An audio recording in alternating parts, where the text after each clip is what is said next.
Bom, então depois a gente fala sobre isso, porque temos toda a prioridade do mundo. Por favor, tá Ele ok tá já lá o ajeitando a sinal dele? câmera. Ele tá ajeitando a câmera lá. A hora que ele der o sinalzinho de ok, a gente pode colocar. Aí já deu o sinal de ok.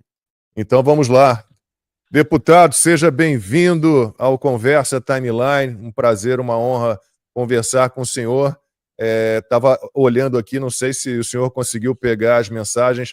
99% das mensagens aqui do nosso chat são de apoio à sua decisão, né? Estamos aqui também neste grupo que o apoia nessa decisão.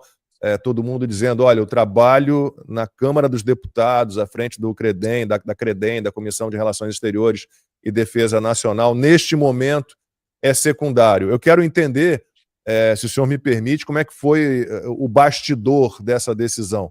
Imagino que tenha sido uma decisão não muito fácil de ser tomada, deputado.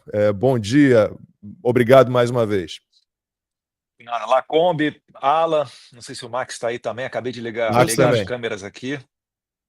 Bom dia para vocês. É a primeira vez que eu estou entrando para falar sobre esse assunto, né? A notícia é recente, mas eu estava há muitos dias já pensando, né, no qual decisão que eu deveria tomar, né? Me reuni com a minha família, né? Minha esposa, obviamente, detém a maior parte do poder de convencimento junto comigo, mas não foi simples, tá? Quando eu falo ali no vídeo que eu coloquei no YouTube que existe possibilidade, né, do Jair Bolsonaro ser condenado, de eu não voltar ao Brasil, ele também obviamente não consegue sair de lá por conta da crueldade do Alexandre de Moraes, né, que pegou o passaporte dele. Então isso tudo acaba pesando, né?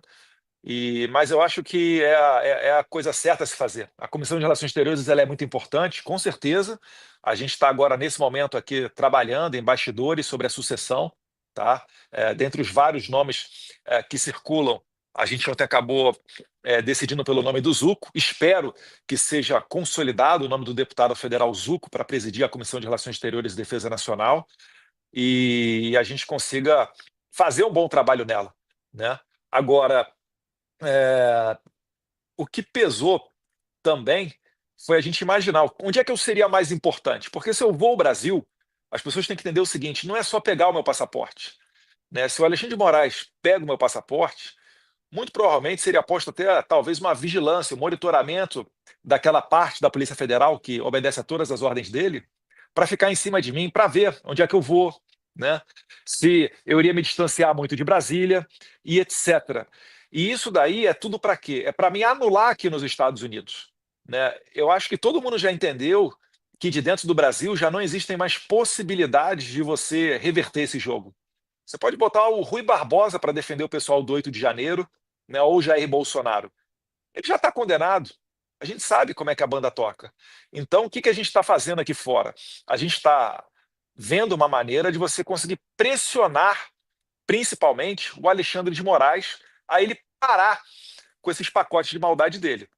Mas tal qual, né, um bandido violento, as pessoas, esse tipo de pessoa, né, que eu considero estar ali na prateleira dos psicopatas, ele só respeita o que ele teme.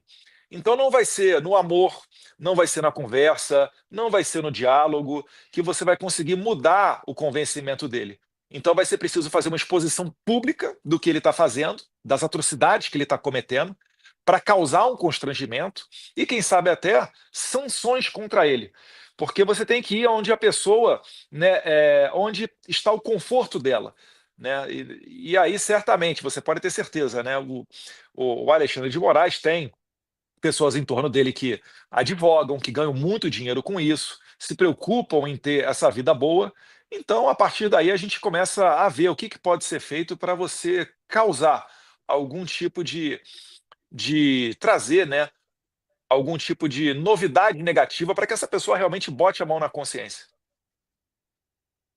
Alan. Eu tenho aqui um tweet do Constantino. Bom dia, deputado, tudo bom?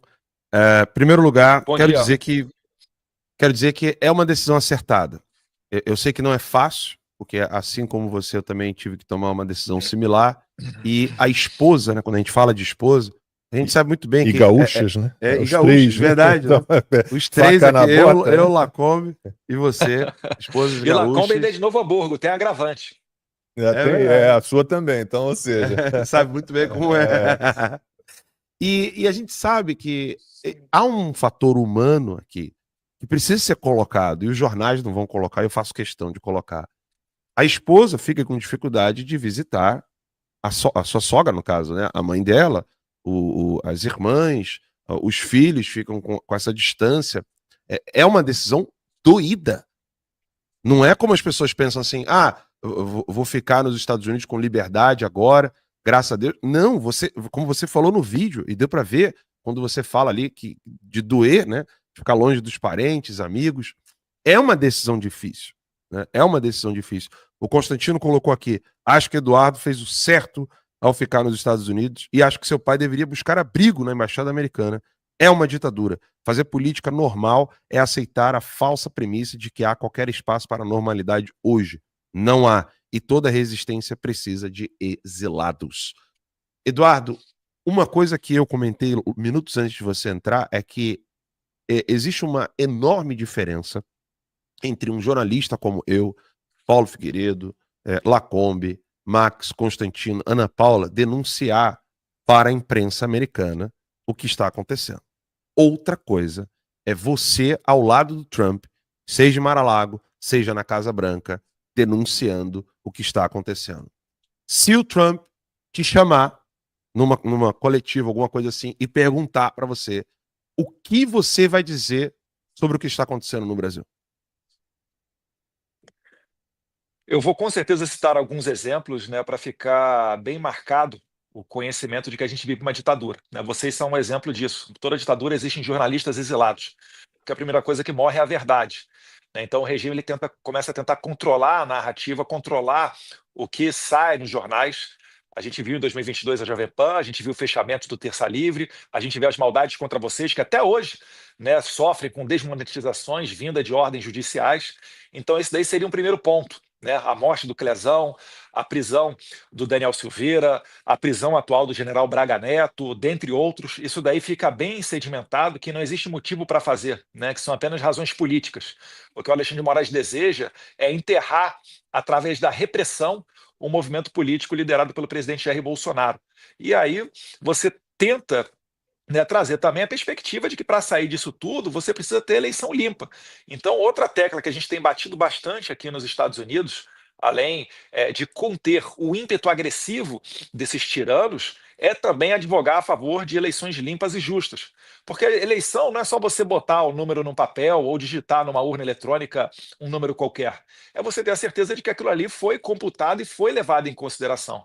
Então, a mensagem que a gente leva é de que os Estados Unidos apenas reconheçam eleições onde ocorra, né, uma ampla participação da oposição, porque senão vira Venezuela, né? A Maria Corina Machado está inelegível por 15 anos.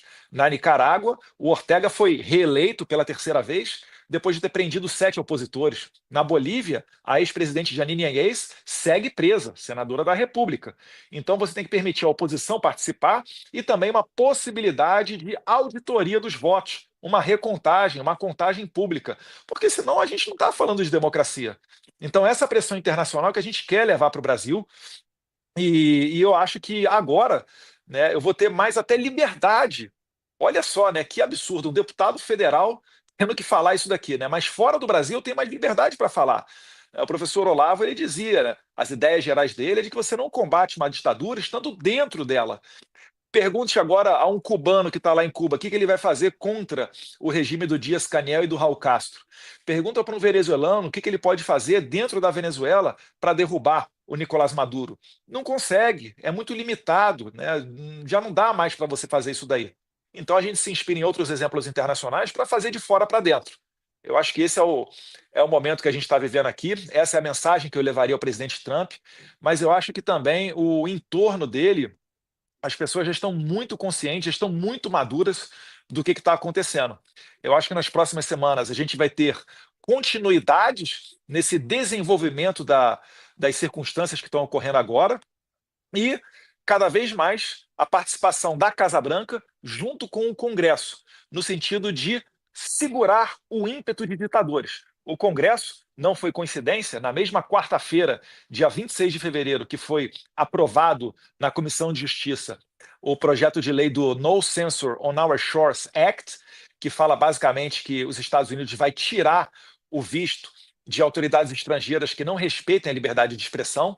Nessa mesma fatídica quarta-feira, foi quando os deputados do PT começaram a subir à tribuna da Câmara e soltar a narrativa de que eu estava cometendo um crime contra a segurança nacional, contra a soberania nacional, porque eu tinha, uma semana antes, conversado com o presidente da Comissão de Justiça, o deputado Jim Jordan. Eu e o Paulo Figueiredo, a gente tinha ido lá na Maria Elvira Salazar também, a deputada que é a coautora desse projeto de lei, e aí o PT mudou, né? O que antes era piada passou a ser algo sério, eu passei a ser considerado uma ameaça, tal qual vocês, né? Passaram a ser considerados inimigos da democracia e começaram a pedir sanções.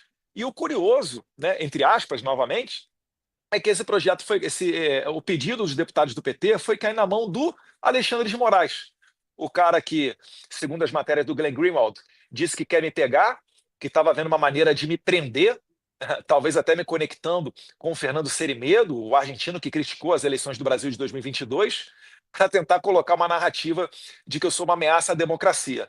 Então essa é a pessoa que vai me julgar, a pessoa que eu tenho denunciado no exterior. Ele não tem o mínimo pudor, né, a decência, a moralidade para se dizer impedido num caso desse. Ele pega de propósito e puxa, ele avoca para si a competência para tentar acabar comigo, para mandar o recado para todos os outros. Olha só, vocês estão pensando em fazer igual Eduardo Bolsonaro, trabalhar contra mim? Olha o que vai acontecer com vocês. E eu vou te falar, eu estou esperando agora os próximos passos disso tudo. O Alexandre de Moraes vai querer ir para cima de pessoas ao meu redor, ele talvez vá querer congelar minhas contas bancárias, vai querer me tirar da rede social, e eu estou torcendo para que ele faça isso, que vai virar mais argumento ainda para aqui nos Estados Unidos eu falar: olha só, Trump, olha só aqui, secretários, eu não estou falando para vocês que isso é uma ditadura, eu vim aqui fora e o cara está contra um deputado federal fazendo isso tudo.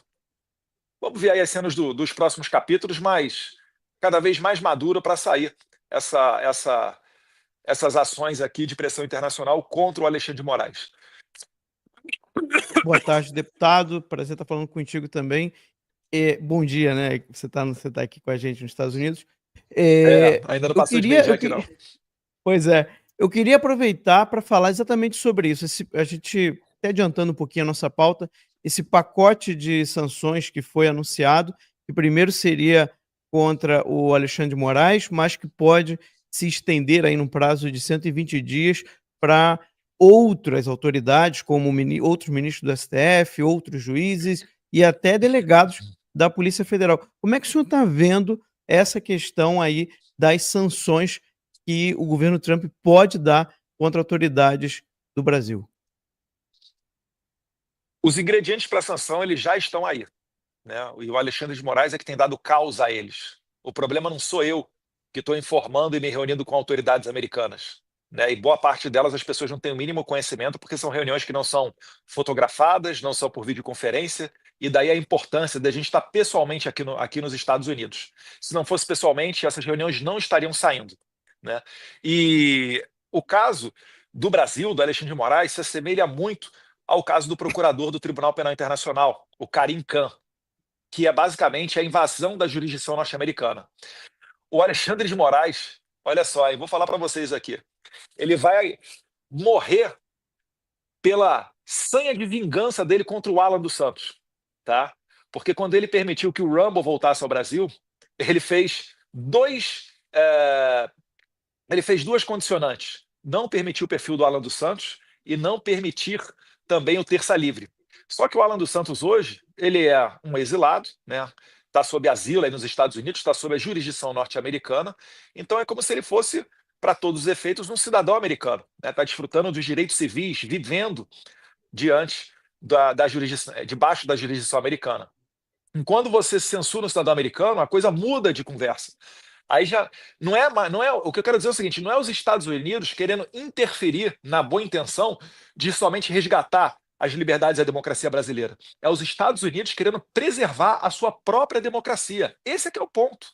Além dessa questão toda de Alan dos Santos e de terça livre, que o Alexandre de Moraes proibiu o Rumble de liberar o acesso, né, na rede social. E olha que a gente está falando de uma rede social que não é conhecida no Brasil. A Rumble não é líder do mercado no Brasil.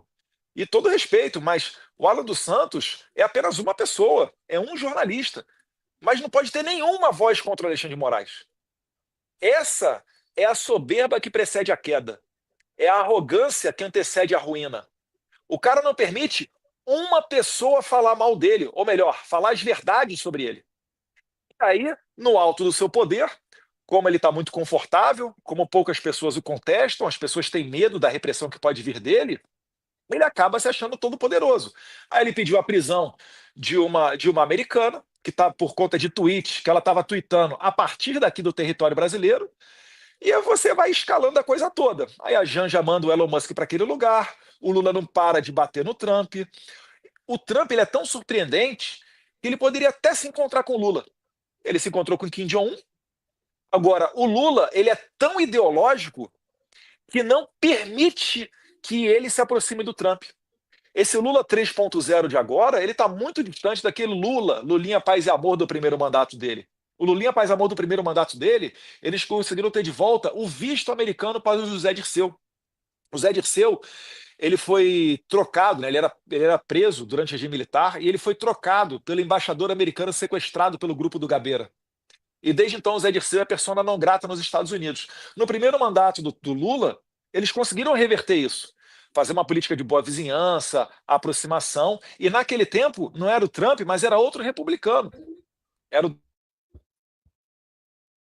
Agora, o Lula está mergulhado, né, nessa questão toda ideológica, ele está cego, talvez por ver que ele tem menos tempo de vida, já passou de mais de metade da vida dele, como o Bolsonaro fala, né? Tem mais tempo de retrovisor do que de para-brisa, e esteja querendo fazer acontecer aqui na Terra a engenharia social que ele militou e pensou a vida inteira dele, né? O paraíso socialista. Então ele está querendo acelerar as coisas e tem metido os pés pelas mãos. Então, esse ambiente todo, quando chega aqui para os Estados Unidos, não chega apenas Alexandre de Moraes. Chegam várias pessoas juntos. E comparando com o caso do Karim Khan, o procurador do Tribunal Penal Internacional, quando o Karim Khan foi sancionado por invadir a jurisdição americana, não foi só ele. Todos os demais investigadores que também fizeram parte da investigação, que culminou no mandado de prisão contra o Benjamin Netanyahu, todos eles também foram sancionados. Então, o esperado é que quando Alexandre de Moraes for sancionado...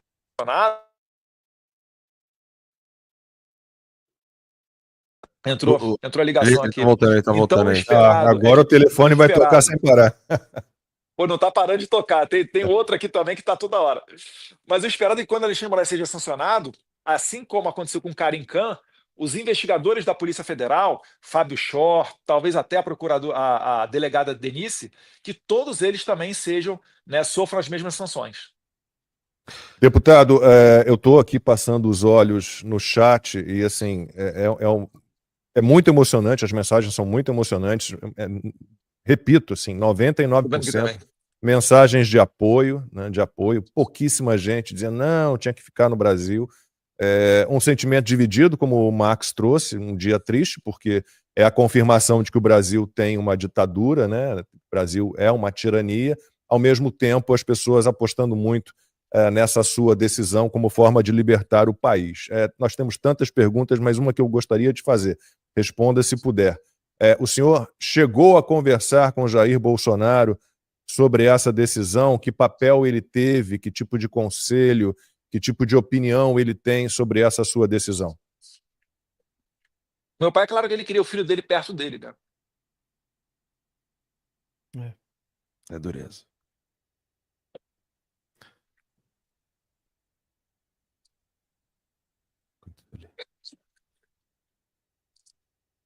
É dureza. É difícil. A gente está aguardando só o deputado. Claro, a pergunta... A gente entende a situação, é uma situação muito delicada, é uma decisão muito difícil. Muito difícil. Tem muita gente aqui no chat dizendo, inclusive, que Jair Bolsonaro deveria dar um jeito de escapar, de fugir. A gente, como disse o deputado, tudo se encaminha para a conclusão desse jogo de cartas marcadas com uma condenação do Jair Bolsonaro num processo absolutamente absurdo, denúncias fajutas, delação fajuta, tortura, né, no meio desse processo todo, abusos, arbítrios, ilegalidades. Eu peço desculpas por ter provocado essa reação no deputado, mas Vamos lá. É que eu não gosto de parecer que eu estou me vitimizando, né? Mas é uma possibilidade real. É uma possibilidade real. Eu nunca amava ver meu pai, enfim. Mas é a vida adulta também, né? É sacrifício. Né? O Alan ficou 3 anos aí sem ver a família dele. Isso daí também pesa, tá? Muita gente falou que, pode vir que ele não vai pegar teu passaporte. Mas o Alexandre de Moraes já fez muita, muita atrocidade. A gente não pode esperar contar com alguma decência ou senso de moralidade desse tipo de pessoa. Como eu falei, ele está na prateleira do psicopata, né? Então ele pode perfeitamente até estar mandando mensagens pelos bastidores para eu ficar confortável em retornar. E quando eu chegar aí, ele pegar meu passaporte, né? E aí, o que eu vou fazer? E se ele resolver me prender igual ele fez com o Daniel Silveira, devido ao que eu tenho falado, né? Eu vou ficar sem ver meus filhos crescer? Vou ficar, poxa, Georgia 4 anos, Jair Henrique 1 ano, e minha mulher tendo que me visitar em cadeia, sendo que eu não cometi crime nenhum, entendeu? Então não tem muita coisa que pesa quando você toma essa decisão. E certamente eu conversei com ele, tá? Não foi fácil, foi difícil. Ele queria que eu estivesse por perto, mas conforme eu fui conversando com ele foi entendendo os meus argumentos também, ele aceitou a decisão. E Deus quiser, ele só está deixando a gente mais cascudo aqui para quando a gente retornar mais forte. E tem um fator também, deputado, que é o seguinte: essa dor, né, que o senhor manifestou bem claro aí com relação ao seu pai, ela é gasolina, ela é força para a gente poder ir adiante, né? Eu bem sei o que eu estou falando, a dor de. Porque ver a Débora na cadeia por causa de um batom, Porra, sabe? O teu pai se emocionando naquele vídeo lá. Nós precisamos ter uma voz aqui fora. Nós precisamos mostrar ao mundo o que esses tiranos são capazes de fazer. E eu gostei muito no final do seu vídeo. Nós colocamos o vídeo aqui. Quando o senhor diz: eu vou acabar com essa sua tirania, com essa sua sanha. Farei de tudo para acabar. E é isso que nós precisamos nesse momento. Nós precisamos parar e acabar com essa tirania.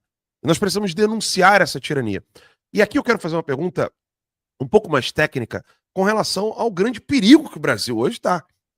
Porque se o problema do Brasil hoje fosse só doméstico, eu tenho certeza que a própria pressão popular resolveria em 2 segundos. Mas o Brasil nunca enviou um vice-presidente para uma posse de um ditador iraniano e para sentar ao lado de terroristas que hoje, né, já estão, graças a Deus, no colo do capeta. Todos que estavam naquela foto. Isso foi muito mais deferência do que o Lula fez para o Trump. Porque o Lula mandou embaixador para a posse do Trump e mandou embaixador para a posse do Maduro. Ele botou a Venezuela, a narcoditadura, no mesmo patamar que os Estados Unidos. E acima de todos eles, está o Irã, né? O Irã. Meu Deus. Uma bizarra ditadura lá religiosa, né, fundamentalista islâmica, onde ele mandou o vice-presidente. Você está certíssimo. E aí eu queria aqui fazer uma pergunta, se tiver alguma coisa estratégica que o senhor não queira comentar, tudo bem, mas é um questionamento meu e também da audiência. O fato do Brasil hoje estar mais do que nunca próximos de ditaduras que são controladas por terroristas, e o fato do Brasil ter terroristas em solo brasileiro hoje atuando na Tríplice Fronteira, nas favelas do Rio de Janeiro, São Paulo, o senhor pretende denunciar apenas a questão do judiciário ou há também a intenção de mostrar que quando seu pai foi esfaqueado por um membro de um partido comunista, ninguém conseguiu investigar, ninguém sabe quem financiou essa tentativa de assassinato ao seu pai, e que isso hoje pode levar o seu pai à morte por causa desses terroristas? Isso também será denunciado? Com certeza, Alan. Durante as conversas, a gente entra em alguns desses assuntos, né? O envolvimento dos narcoterroristas dominando aqui a América do Sul. A gente, o senhor está falando, as autoridades americanas com o senhor. Sim. Nessas reuniões, né? Existe essa preocupação, sim. Aqui no Brasil, nos Estados Unidos, eles vivem uma crise de fentanil, né? É uma droga sintética nova, mas que tem feito. É igual no Brasil tem os cracudos, aqui é a mesma coisa, só que não o crack, né? É um outro tipo de droga E eles estão muito preocupados com isso. E foi bandeira, durante a eleição do Trump, ele combater esse tipo de coisa. Então, quando começa a se falar da participação do Brasil, envolvimento com narcoterrorismo e etc., isso tudo vem à tona. E onde tem droga, tem esses grupos aí também, terroristas, que eles fazem uso, né, desse dinheiro para se sustentar. Você lembrou bem, ontem ou hoje, é comemorado um dos aniversários dos atentados terroristas na Argentina, né? Lá houve 2 atentados terroristas em 92 e 94, explosões na Embaixada de Israel e também contra a sociedade israelita AMIA. E nessas oportunidades, o Hezbollah reivindicou a autoria dos atentados, e pelo menos em uma delas, né, foi rastreada a rota de fuga dos terroristas, e eles cruzaram pela Tríplice Fronteira, vindo para o Brasil, para Foz do Iguaçu, para depois do Brasil retornar lá, provavelmente para o Líbano. Então, isso tudo tem muita preocupação dos Estados Unidos. Fala-se novamente na questão do recebimento de navios de guerra do Irã no porto do Rio de Janeiro. Essa história não foi esquecida. Fala-se também na questão do passaporte, da inserção falsa do Felipe Martins aqui nos Estados Unidos. Esse é outro caso também que está batom na cueca. Eu acho que não demora muito para ter algum desenrolar dele, e vai sobrar para a autoridade brasileira com certeza, porque eu não consigo imaginar uma hipótese em que uma autoridade migratória americana tenha, do nada, feito essa inserção falsa do Felipe Martins de entrando no território americano, porque esse foi o motivo usado pelo Alexandre de Moraes para prender durante 6 meses preventivamente Felipe Martins, sendo que ele notoriamente não viajou para os Estados Unidos, e ainda que tivesse ido, né, onde que isso daí configura crime? É a primeira vez que a gente está vendo um fugitivo do Brasil sendo preso no Brasil, porque ele foi preso preventivamente lá em Ponta Grossa, no Paraná. Então, todos esses assuntos vêm à mesa, né? Porque aqui, via de regra, há uma ideia geral do que está acontecendo no Brasil, porque eles estão vendo esse movimento mundial da esquerda, né? Na Polônia, no Reino Unido. O Reino Unido também está numa situação muito delicada com relação à censura. E vocês podem ver, não é só o Elon Musk que tem trabalhado nessa causa, né? O J.D. Vance, quando ele deu aquele discurso dele lá em Berlim, na Alemanha, recentemente, foi mês passado, ele deixa um recado muito claro. Olha só, vocês querem contar com o apoio dos Estados Unidos? Beleza, nós somos a maior potência econômica e bélica do mundo. Mas a gente não vai ficar ajudando vocês se vocês não tiverem os mesmos valores que nós. Então, os Estados Unidos está passando por um processo de resgate das liberdades, né? Resgate da democracia.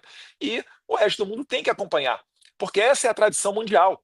O mundo ficou doente só nos últimos 4 anos durante o governo Biden, estourando guerra para tudo quanto é lado, dinheiro da USAID indo para tudo quanto é canto, para as maiores baboseiras e para alimentar as pessoas com um discurso anti-americano. Enfim, então o governo Trump está botando ordem na casa, e certamente isso daí também passa pelo Brasil. O Brasil é um grande jogador, é um grande player na geopolítica mundial.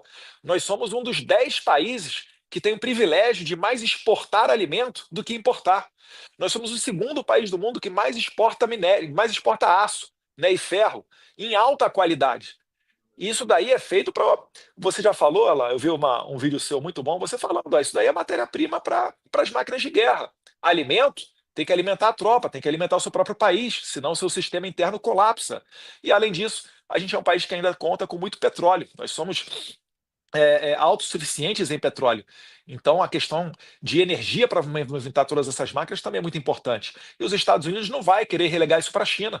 O Trump não vai querer botar no currículo dele, que foi durante a administração Trump, que ficou sedimentado no Brasil, um sistema semelhante ao da Venezuela. Então, pode ter certeza, né? As autoridades aqui elas estão olhando com muito cuidado o que está acontecendo no Brasil. Por vezes não vocalizam, tá? Ou às vezes até falam, como ocorreu com a mesa para assuntos ocidentais do State Department, que é como se fosse um órgão dentro da chancelaria, né, do MRE, quando eles falaram que prezam pela democracia e que eram contra a censura ao Rumble e à Truth Social. Então, o mundo está voltando ao normal, né? Pelo menos está indo nesse sentido o barco. Agora, um berde não sai da vaca só com diálogo, né? Vai haver ranger de dentes, vai haver nariz torcido, mas isso tudo aí faz parte da caminhada de resgate das liberdades e da democracia mundial. Deputado, só umas 2 perguntas só antes da gente encerrar. Eu ia falar isso, que eu tenho que sair aqui porque tá pegando fogo aqui, tem gente dentro do Congresso. Eu imagino. Só tem uma pergunta que tem muita gente se fazendo: como é que vai ficar agora a Comissão de Relações Exteriores da Câmara? O senhor vai indicar alguém? Olha, quem faz a indicação, formalmente dizendo, é o deputado Sócrates Cavalcante. Tá? Eu acho que está com grandes chances do deputado Zucco assumir a Comissão de Relações Exteriores e Defesa Nacional. Nesse momento ocorreu um impasse devido à Comissão de Minas e Energia. Então, o Congresso, isso é até normal, tá, gente? Esse estresse aí. Então, o Congresso, que deveria estar nesse momento fazendo as votações das comissões, está paralisado, tentando resolver todos esses imbrólios. E aí entra o PT no meio, querendo pegar a Comissão de Relações Exteriores de novo. Mas eu acho que está bem encaminhado, né? O presidente Jair Bolsonaro, acredito que ele esteja fazendo também contatos telefônicos e articulando no meio dessa celeuma toda, porque ele sabe a importância da Comissão de Relações Exteriores e Defesa Nacional. Então tem alguns nomes, né, circulados, né? Zucco, Mário Frias, Príncipe, General Girão, do Rio Grande do Norte. Para mim, assim, são todas muito boas pessoas. Eu gostaria, né, que fosse o Zucco, ou o Mário Frias, porque são pessoas que eu passo a mão no telefone, eu ligo, são pessoas próximas da cozinha de dentro de casa, tá? Tenho um excelente relacionamento com o General Girão, com o Príncipe Luiz Felipe de Orleans Bragança. Eu acho que de nível intelectual são excelentes pessoas, mas eu tenho advogado para ali que o Zucco assuma a comissão, mas só que aí ele vai ter um problema, ele vai ter que deixar a liderança da minoria para assumir a Credem. Porém, eu acho que isso não vai ser problema. Isso tudo está acontecendo agora, tá, Max? Isso tudo está acontecendo nesse momento. Perfeito. Então, essas ligações que eu quero atender aqui também fazem parte disso daí. Então, rapidamente, mais uma pergunta no chat. Quem é o seu suplente? Quem assume a sua vaga nessa licença? É o missionário Olímpio, tá? Ele é muito ali da região, um pouquinho acima da cidade de São Paulo, ali da região de Campinas. Já foi deputado federal anteriormente, tem experiência, né? É da bancada evangélica. Então, com relação às pautas que a gente mais preza, né? Contra o aborto, a favor da família e etc. Isso aí, com certeza, está junto com a gente. Deputado, eu imagino que o senhor vai se fixar em Washington, não sei se isso já está decidido, né? De qualquer maneira, nós colocamos aqui à disposição do senhor a nossa produtora. Ontem nós recebemos aqui todos os cenários dos nossos 3 estúdios, então esses estúdios e toda a nossa estrutura, ilhas de edição, toda a nossa estrutura mini redação, está tudo à disposição do senhor. Se o senhor estiver aqui pela região de Orlando, por favor, venha nos visitar e fique tranquilo para usar aqui o nosso espaço da maneira que lhe convier e for melhor para o Brasil. Muito obrigado aí pela entrevista, pela deferência, e depois, se puder, dê uma lida no chat, porque as mensagens são de muita força, muito apoio e encorajadoras. Muito obrigado, viu? Eu agradeço, Lacombe. Eu vou cobrar uma fatura aí do Alan dos Santos, porque eu tenho profetizado que muita gente só vai ver o Mickey Mouse através das lentes do celular do Alan dos Santos. Então vamos ver as cenas dos próximos capítulos. De repente a gente vai em Orlando aí só para bater uma selfie naquela entrada ali. Bem-vindo ao Walt Disney World. Beleza? Pede pro Mickey. E aí, quem sabe a gente organiza um novo golpe de Estado a partir da Disney, né? Com o Mickey Mouse, a Minnie. Mas só se for num domingo, hein? Tem que ser num domingo. Só no domingo. E de janeiro, de janeiro. Com todo mundo fora de Brasília. Todas as autoridades fora de Brasília. Combinadíssimo. Não, obrigado pelo espaço. Obrigado, Max. Obrigado, Alan. Obrigado, Lacombe.